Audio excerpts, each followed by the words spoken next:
为了这场官司，为了这场战争。你看看月月他妈妈现在这种状况，你就可以看得出来，我们家等于是破了，以后没办法，真没办法，下半辈子怎么过我们都不太清楚。Hello， 大家好，欢迎收看最新一期节目，我是小渊。刚才给大家听的这段录音来自于一位父亲之口，究竟是什么事情会被他比作成战争？又是什么事情击破了他的家庭？父亲口中的女儿月月又究竟发生了什么事情，会让母亲痛哭流泪，生不如死？今天我们就来讲讲这段录音背后的故事。为了能让本期视频顺利通过审核，小渊会以小明代替原案件中的真实主人公，制作不易，希望大家看完后能够长按点赞键支持一下。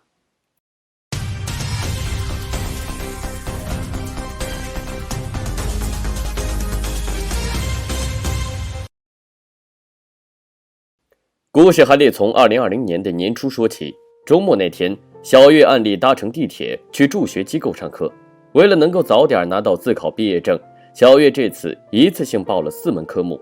胸前捧着厚厚一叠书籍和资料的她，挤在地铁熙熙攘攘的人群中。随着几声清脆的关门提示音的响起，小月拼尽全身力气，终于挤进了车厢。天呀，今天周六还这么多人上班吗？这都卷成啥样了？上了地铁后，小月就不断在想着自己以后开服装店的美景。她的计划是开一家属于自己的服装直播店，梦想还是要有的。与其做个被老板当牛使的加班狗，还不如赶着这几年直播带货的浪潮拼一下，说不定下一个西红柿首富就是自己了呢。可突然之间，一个高大的身材撞了过来，前一秒还在手上的资料，下一秒就掉在了地上。不好意思，我不是故意的。循声仰头一看，是个年轻小伙子，也就是洪某。看着眼前这个漂亮的清纯女孩，洪某以同样是大专想自考本科提升学历为由，索要了小月的微信号。在屏幕前聊了一阵子后，两人也逐渐熟悉了起来，偶尔还会一起吃饭。那天晚上，从补习班下课后的小月像往常一样和洪某一起逛街，像极了一对情侣。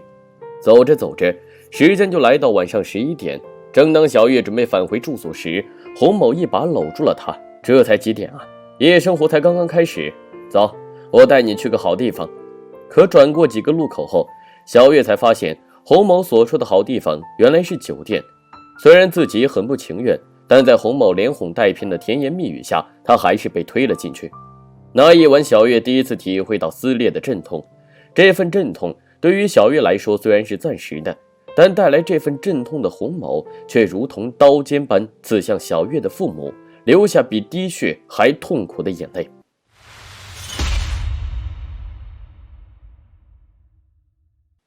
2020年疫情过后，小月正式辞掉了在校外服装店的工作，搬到了男友洪某的住所，一起和男友准备自考。小月本以为自己在爱情和学历的路上获得了双丰收，可没想到同居后男友就像换了个人似的，之前想提高学历的信誓旦旦早已荡然无存，一有空就去玩真人 CS， 根本就是个3心2意的家伙。有一次两人外出游玩回来后，小月本想将两人合影照片贴在朋友圈上撒狗粮，可男友却坚决不同意。按照男友的话来说，就是他身份信息敏感，此前在雇佣兵组织卧底，如果在网络上过多透露个人信息，很可能会招来杀身之祸。小月以为男友是开玩笑，但想到男友说的一口流利的英语，对武器装备模型的浓厚兴趣，以及玩真人 CS 时备受队友称赞的表现，她才觉得也许男友说的是真的。2020年6月端午节，和男友洪某确立了恋爱关系的小月带男友回老家和父母见面。看着女儿带回个高高帅气的小伙子，小月爸妈开心中夹杂着几丝不舍。毕竟小月是家里的独生女，在短短2天的相处过程中，小月父母发现女儿男友性格内向，不怎么喜欢说话，但从女儿口中了解到了男孩家庭背景，男友父亲是司法局的干部，也算是知识分子家庭。如此说来，这孩子多少也应该比较靠谱。从老家回到南京后，小月提出想在年底前结婚的想法，不料男友直接拒绝了自己。男友的想法是想立业后成家。男友话是这么说，可转眼就背着女友在外面和一群铁哥们沾花惹草。不能忍受男友背叛的小月直接向男友摊牌，为什么你们男人都这么花心呢？吃着碗里瞧着锅里。面对女友的质问，洪某顿时火冒三丈，反问为何你前男友还送礼物给你，说完便把杯子狠狠扔向阳台的玻璃。小月哭着解释说，那只是之前同学送给自己的生日礼物。冷战几天后，男友称要去云南谈生意，便在7月8日先行离开了住所。而小月在扬州老家工作的父母根本就不知道此时女儿和男友的矛盾，因为性格外向的女儿，即使生活上遇到很不开心的事情，在父母面前都会故作镇静。7月10日，也就是女友离开的第2天，洪某致电小月父母，称自己无法联系上小月。这好端端的怎么会联系不上呢？在小月父母的追问下，洪某说出自己和小月吵架的事情。小月父母本以为2个孩子吵架是正常的事情，可让他们意外的是，他们发现自己也联系不上女儿，无论是手机电话、微信还是 QQ 等等，女儿全都没回。不安的父母急匆匆赶到南京，可问遍女儿同学朋友都不知道女儿下落，无奈之下才在第3天报警求助。根据公寓监控和航班信息，警方发现小月在7月9日从男友住所离开后，搭乘了从江苏南京飞往云南昆明的飞机，然后转机到云南景洪。当天晚上9点16分，小月经过勐海县兴安检查站，此后便再无任何行踪信息。时间在1分1秒的过去，可女儿依旧没有任何消息。小月父母一路奔波的劳累早已变成担忧和害怕，女儿为何突然千里迢迢来到昆明呢？这让他们百思不得其解。从派出所回到酒店后，小月父亲把自己反锁在房间里，坐在窗台前，他的思绪如手中的香烟飘向了远方。他努力跑回着与女儿最后见面和通话的那段记忆，女儿是否曾给自己留下线索或暗示？可纵使手里的烟一根接着一根，小月父亲眼前的拼图依旧残缺不整。突然之间，街道上一对情侣的身影把沉思的他拉到了女儿男友洪某的世界。根据男友的说法，他是在7月8日自己先行离开住所，从江苏南京飞到云南昆明，而小月则晚了1天。可直到7月10日，自己都无法与小月取得联系。想到这里，一切都很正常，但洪某的一番话却让小月父亲陷入沉思。小月坐飞机到达西双版纳后，也许被毒贩或境外赌博人员盯上，强迫他走小路向外运毒。不但如此，洪某还暗示女儿的失踪可能和自己远方亲戚谢某有关，因为之前谢某曾到云南旅游。回想到这里，小月父亲觉得越发不对劲。那么多到西双版纳的人，毒贩和赌博人员怎么会这么巧就盯上自己女儿？更加让人奇怪的是，为什么女儿男友会把方向往毒品方向引导？于是小月父亲向警方说出了自己的怀疑。随着媒体的广泛报道，女儿的失踪引起了很多人的关注，包括当天飞机上坐在小月旁边的一位女乘客。这位女乘客透露，当时在飞机上2人有过交谈，自己问小月是否到西双版纳旅游，但小月表示此行是为了和男友会合。下飞机前，小月还和男友用微信进行聊天，甚至还说过这么晚了还能到吗？要不要改签之类的话语。如此说来，知道小月最后一刻行踪确切地点的人只有一个，那就是她的男友洪某。结合洪某7月9日人不在云南的疑点，警方认为洪某作案嫌疑重大。一番排查后，警方终于确定了洪某的作案嫌疑，并于案发23天后的8月3日，在勐海县城郊外一处山林中找到了被掩埋的小月，而背后主谋正是一直在他们身边放烟雾弹的洪某。根据公开的资料，7月8日，在和女友吵架后，洪某故意离开2人同居的住所，然后在微信上向女友发送勐海县的定位，假装自己已经到达云南，并希望女友能飞到云南陪他。信以为真的小月在次日便离开住所，穿上一身简单便装后就离开住所，搭乘飞机。下机前还和男友用微信通话，可到了勐海后，小月才发现迎接自己的人根本不是男友，而是另外2个男子，其中一个男子还在自己住所和男友吃过饭。为了打消小月的疑惑，他们谎称洪某正在别墅等她，然后便将小月骗到郊外，用提前演练过的锁喉招式杀害了她。离开前，匆匆将尸体埋在一个在建的公园里。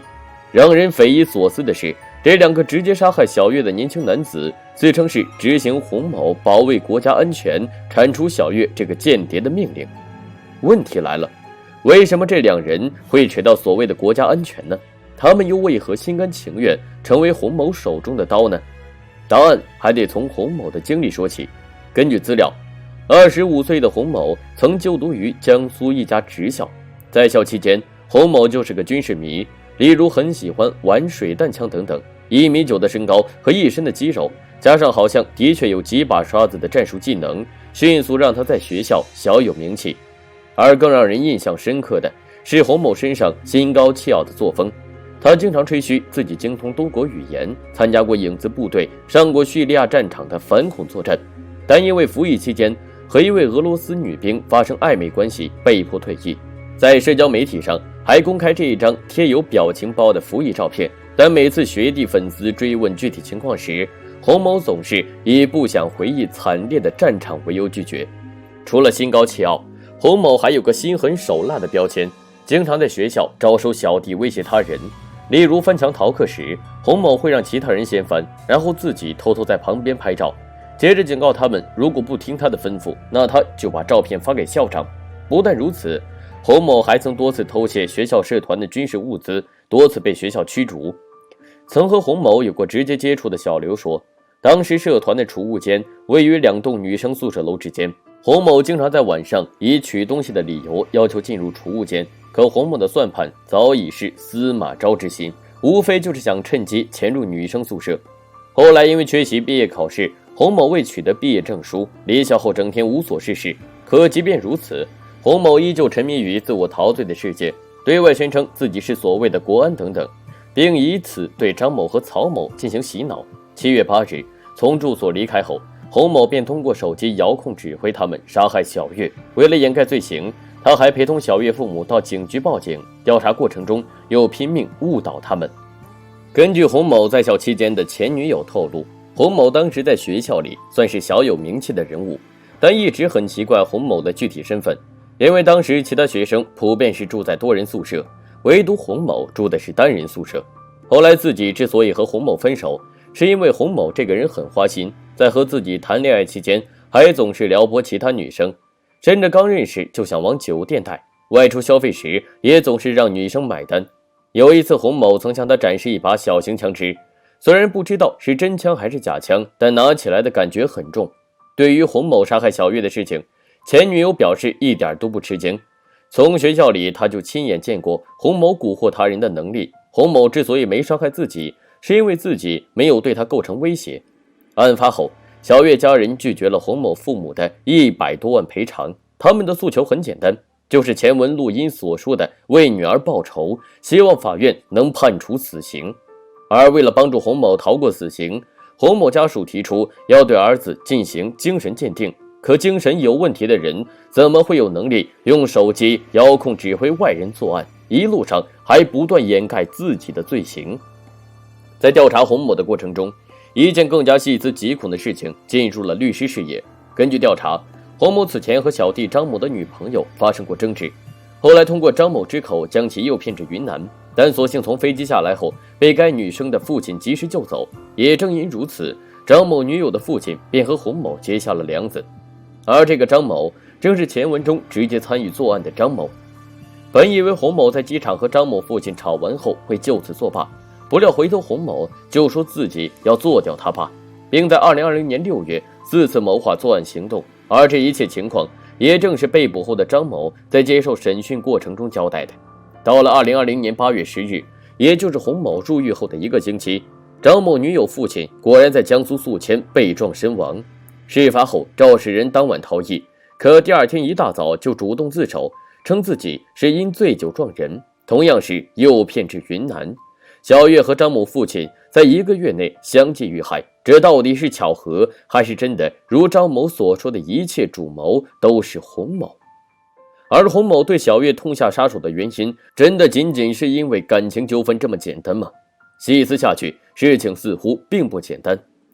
既然不爱，那就别害。原本对人生充满期待的独生女，却因一场地铁的相遇燃烧殆尽。原本应该绽放生命美丽光芒的21岁，却因为一个恶魔永远枯萎。花已萎，人已走，可恶魔依旧在人间。死刑的枷锁是否真能赶走恶魔？时间定会给出答案。事到如今，再多的同情和惋惜都已经无法唤醒殡仪馆那个沉睡的女孩。唯愿明年的春风能带来些许善意，让暖阳照射在失去花朵的绿叶上。我是小渊，我们下期再见。